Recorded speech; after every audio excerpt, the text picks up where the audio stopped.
अमूल और वीटा कहने के तो किसान कोऑपरेटिव हैं।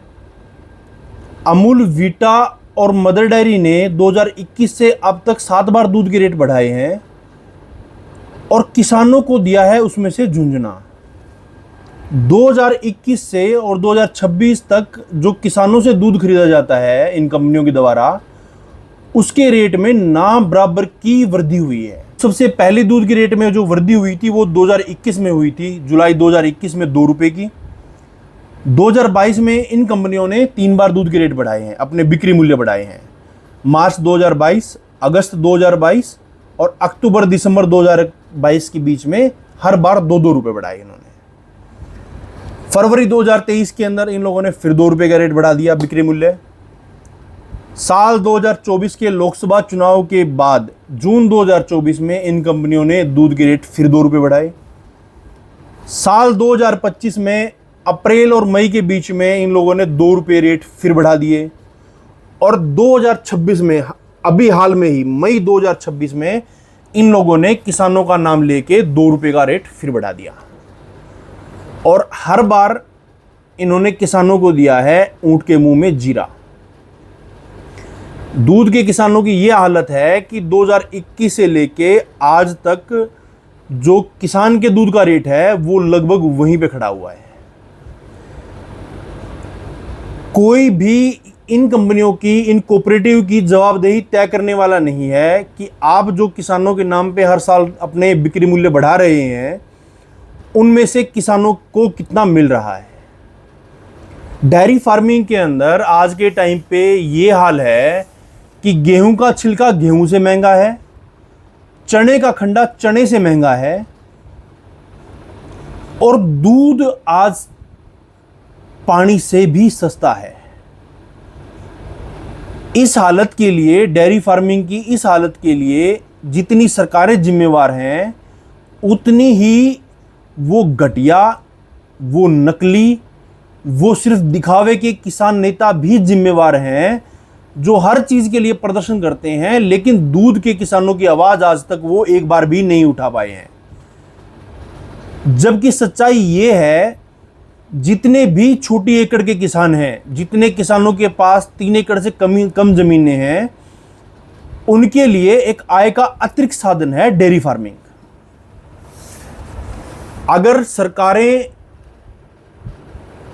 जो बात करती हैं कि हम किसानों की आय दुगुनी कर देंगे, अगर वो किसानों को उचित मूल्य भी दिला दें दूध का उनकी लागत के हिसाब से, तो भी उनकी किसानों की आय अपने आप डबल हो जाएगी।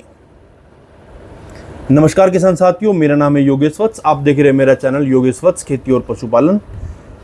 दोस्तों, चैनल नया है, चैनल को सब्सक्राइब करिएगा।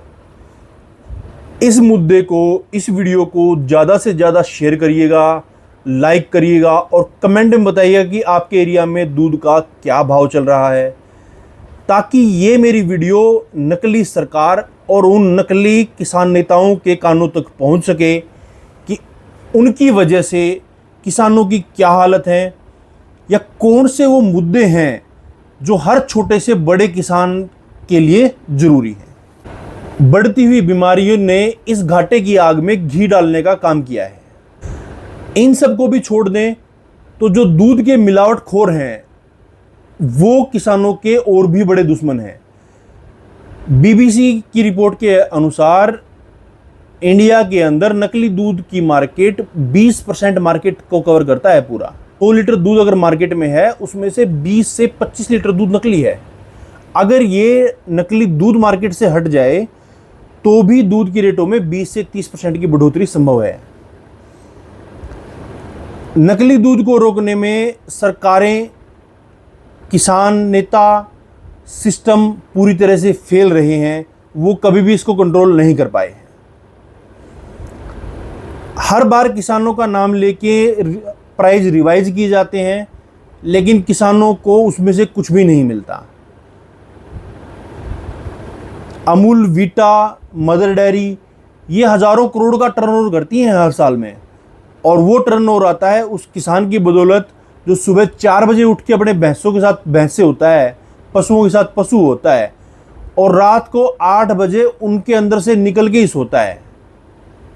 लेकिन उसकी तरफ देखने वाला कोई नहीं है, सबको अपनी जेब भरने की पड़ी हुई है सिर्फ।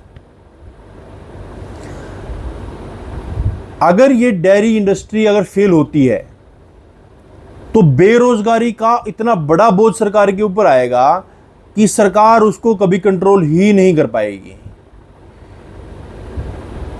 जो युवा कंपनियों में जाके 18 से 20 हज़ार की नौकरी करते हैं, अगर दूध की रेट इनपुट कॉस्ट के हिसाब से अगर हो जाए तो मैं ये कहता हूं कि 1 या 2 किले का जमींदार का बच्चा आपसे नौकरी मांगने के लिए नहीं आएगा। वो अपने घर पे मेहनत करके अपना पैसा खुद कमा लेगा।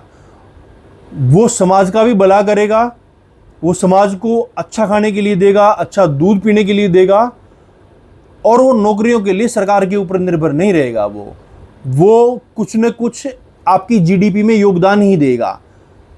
तो जितना सरकार जीडीपी के लिए, रोजगार के लिए जो पैसा खर्च करती है, जितना ध्यान, जितने रिसोर्सेज वहां पे लगाती है, अगर उसका 10% भी अगर वो डेयरी इंडस्ट्री की तरफ लगा दे तो मैं कहता हूं कि बहुत ही बेहतरीन रिजल्ट सरकार को इसमें से देखने के लिए मिलेंगे। अगर आप मेरी बात से सहमत हैं तो कमेंट सेक्शन के अंदर हाँ या ना लिख के जरूर रिप्लाई करिएगा। नकली दूध के बाद जो किसानों को सबसे बड़ी चीज मारती है वो मारती है सूखा दूध। जो बाहर से बड़ी बड़ी कंपनियां कॉस्मेटिक इंडस्ट्री के नाम पे या दूसरी इंडस्ट्रियों के नाम पे जो सूखा दूध मंगवाती हैं और उस सूखे दूध को फिर डेयरी प्रोडक्ट बनाने के लिए यूज किया जाता है, क्योंकि लंपी वायरस के अंदर करीब 2 से 3 लाख गायें भगवान को प्यारी हो गई थी। लेकिन कमाल की बात यह है कि मार्केट के अंदर दूध कम नहीं हुआ, कंपनियों के पास दूध कम नहीं हुआ, आइसक्रीम वाले के पास दूध कम नहीं हुआ, घी वाले के पास घी कम नहीं हुआ। अगर कोई सोचे ये सारी चीजें कहां से आ रही है, ये इन्हीं नकली दूध वालों का, डेयरी प्रोडक्ट वालों का और ये सूखे दूध वालों का एक मकड़ जाल है जिसमें ये किसान को फंसा के मार रहे हैं। और जिस दिन डेयरी इंडस्ट्री की कमर टूट गई तो मुझे लगता है कि देश का स्वास्थ्य जो है वो भगवान के हाथों में ही चला जाएगा, क्योंकि कंपनियां बेचेंगे केमिकल, प्रोटीन के नाम पे केमिकल, विटामिन्स के नाम पे केमिकल, मिनरल के नाम पे केमिकल, और हमारी बॉडी हो जाएगी 100% केमिकल। तो इस मेरी बात को हर बंदे तक पहुंचाना ये सिर्फ किसानों की जिम्मेवारी नहीं है, ये उपभोक्ताओं की भी जिम्मेवारी है। क्योंकि अगर किसान समृद्ध होगा, अगर ये इंडस्ट्री फायदे का सौदा होगी, तभी इसके अंदर लोग आएंगे, तभी वो एक नेचुरल और एक्चुअल दूध प्रोड्यूस कर पाएंगे वो, और तभी आपको एक एक्चुअल और नेचुरल दूध पीने को मिलेगा। नहीं तो ये वीगन इंडस्ट्री वाले, ये बाकी सारे हैं, ये आपको कोई जौ का पानी को सफ़ेद पानी बना के आपको कहेगा लो जी ये जौ का दूध है, कोई बादाम का पानी निकाल के उसके अंदर 100 ग्राम बादाम होंगे, 10 किलो डंगा होगा, वो आपको पकड़ा देंगे, लो जी ये बादाम का दूध है। यही मिलेगा, ना वो आपकी सेहत के लिए अच्छा है, ना वो आपके लिए अच्छा है, ना आपके बच्चों के भविष्यों के लिए अच्छा है।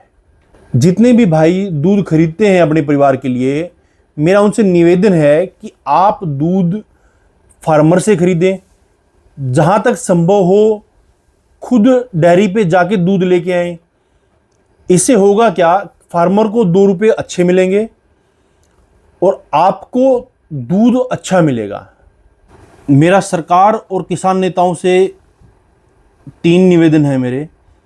पहला, दूध के किसानों को उनके दूध का उचित मूल्य मिलना चाहिए। दूसरा, नकली दूध और नकली डेयरी प्रोडक्ट के लिए कठोर कानून बनना चाहिए ताकि इस पे रोक लगाई जा सके।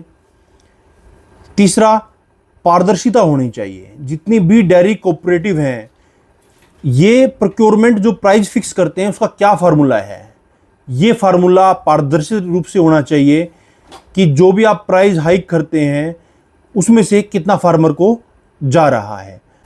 अगर ये 3 चीज़ें भी हो जाएं दोस्तों, तो भी डेयरी को एक प्रॉफिट वाला काम बनाया जा सकता है।